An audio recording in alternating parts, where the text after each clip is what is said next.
Where do I focus? Here or here? To me. Unlike me.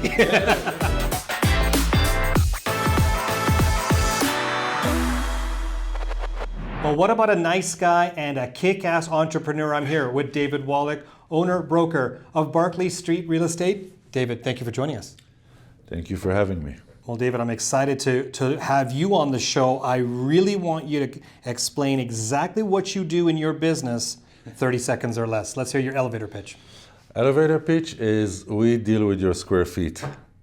Look at that. Look at Less that. than 30. Less than 30 seconds. So yeah, we do commercial real estate, all segments of commercial real estate, whether it's industrial, retail, office leasing, and investment sales, as well as property management. Fantastic. So we deal with your square feet. There we go. Throughout your career, you've met many business owners, entrepreneurs. My biggest concern with many of the business owners I've worked with, talked to, given ad hoc advice to, is that they're very good at running or doing their craft, but they're terrible at running a business, which is where the genesis of this show started from. If we can give some advice to those business owners who really don't know or could do a better job at running a business, give me 3 pieces of advice that you would give them. One is lead by example, which I've learned in the Army. I've been a staff sergeant for many years. You cannot ask anyone to do what you're not willing to do. If you're busy working your craft, every week have minimum of 2 hours, preferably twice 2 hours a week, that no phone, no email, you just work on the company and not in the company. Make yourself vulnerable. When I say make yourself vulnerable, is you're not the smartest guy in the room. Mm-hmm. So listen. Listen to people that work with you. Listen to the people that know better than you in certain areas. Listen to if they criticize you or they have any ideas. And my clients are the 48 people that work here. Their clients are the company's clients. So if I treat my clients nice, which are my people that work with me, my colleagues, yeah, they will treat our clients well. The one thing that I've learned about your industry, which is very similar to mine, and here's some stats that I've pulled up. 85 to 90% of people who enter the real estate industry are out within 5 years. They're done. They can't survive. 80% of the revenue come from the top 20% of those agents and brokerages. Mm-hmm. You've been doing this for 22 years in Canada? Me personally, yeah, 22 years in Canada. The company is 49 years old. How the hell do you last 22 years and be at the top of your game when every other industry business has similar metrics as ours? Most of them get washed out in 5 years. How do you stay in the business? I think what you said, the stats is not just for our industry or your industry. I think the stats is true for salespeople. And the issue with sales is you cannot find one university or school or college in the world that gives you a diploma in sales. The problem with sales is if you have a briefcase and you have a nice suit, you can come to an interview and say, I can sell, I'm a salesman. And a lot of people will just hire for that because they want to fill up the space, they want to fill up the seats. You have to have passion for sales. Mm-hmm. Because if you don't have passion for sales, your first no, the second no, and the third no kills your whole enthusiasm of being a salesperson. My pitch to my people is get the no as fast as possible and move on to the yes. But a lot of people that join the sales industry, the first thing they do, they call their brother, friend, guy who went to university with, and then they realize, they already have someone that services them. Yeah. It's not so easy. And they get the 5, 6, 7 no's. They get a yes from their parents. Yeah, hopefully. But you can't live out of that. Yeah. And they leave the industry. Okay. You have to do the tough work of cold calling, yes, door knocking. Yeah. You have the butterflies flying in your belly. Yeah. And if you can't get over this hump, you're out. You're done. So the stats is true, I think, not just for our industry, it's true for sales. Give me an example of what that you've experienced, and then you can go far back if you want to, where you had to go through so many no's, and then you got the yes. I'm not brokering anymore. I refer now my clients to my brokers. I don't compete with them. I'm not a coach player, I'm just a coach. But many, many years ago, when I was young and handsome, and one of my first assignments was selling a shopping plaza at the corner of 52nd and 17th Southeast. Okay. Not the best reputation 22 years ago for that area. I grew up in that area, just so you know. So the reputation is because of me. Okay, carry on, yes. And I went to a lot of people that were on my list of investors that really fit their kind of criteria. Okay. And I said, here's a great opportunity. And the guys, one by one, said no, just because of the reputation of the area. At the end, there were 5 taxi drivers that wanted to invest in commercial real estate. Mm-hmm. And they bought it. And now, if you look back, they're making so much money, it's not even funny. And good for them. Yeah. But I didn't take all the no's as a personal insult. I took it as it's a business decision the person made not to buy. And I have to go to the next one, and the next one, and the next one. In my industry, I get a lot of no's. I get more no's than I get yeses. And in my industry, with my practice, I say no to more people than I say yes to, because I'm looking for the right fit. And that happened over decades of experience. It just doesn't happen overnight. We had to fire clients from our property management. Mm-hmm. That's the no we give sometimes, because if you expect us to do work for you and you go against us or you block us or you don't cooperate with us, we don't want you as a client. So the industry has a lot of no's and a lot of yes, but now I know why I'm not your client, because I'm on the no. when we, not true by the way, when we broaden it out to all businesses, and what I like about your business and mine is that we get to be on both sides. We get to run our own business, but we also get to talk and work with business owners. Correct. So we get to in the psyche of a business owner. We get into the weeds with a business owner. Correct. We get to deal with them day to day.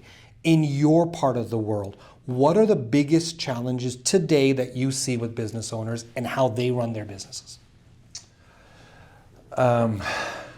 It's an interesting question.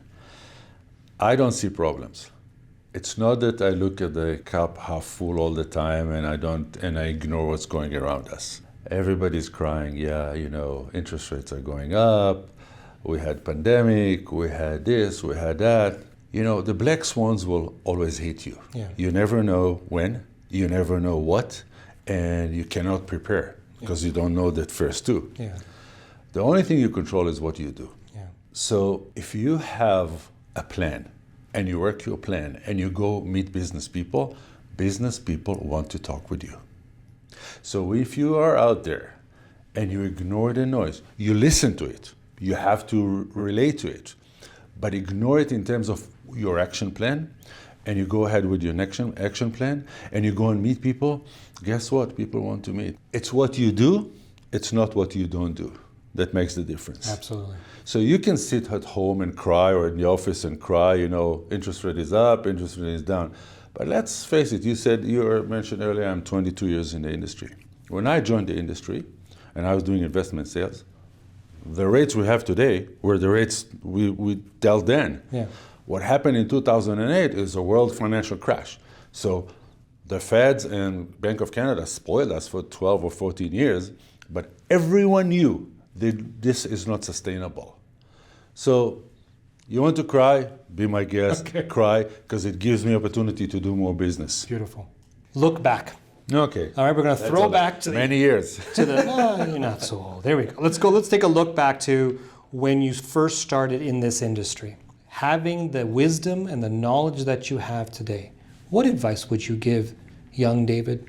Follow your gut. Don't procrastinate. This is a block. This is a good feel. Many times your gut tells you to do something, and then you remember I said earlier, we're good at putting hurdles in front of our own feet and legs. Yeah. That's what this does. And if you have enough information, not all the information, but enough information to follow your gut, just follow your gut. It will lead you to success. Yeah. I look back at young Faisal and I say, don't sweat the small stuff. Like I used to take I would have my anxiety levels shoot up when shit hit the fan in our industry, right? 2008, 1997, 2001, all these issues that came out.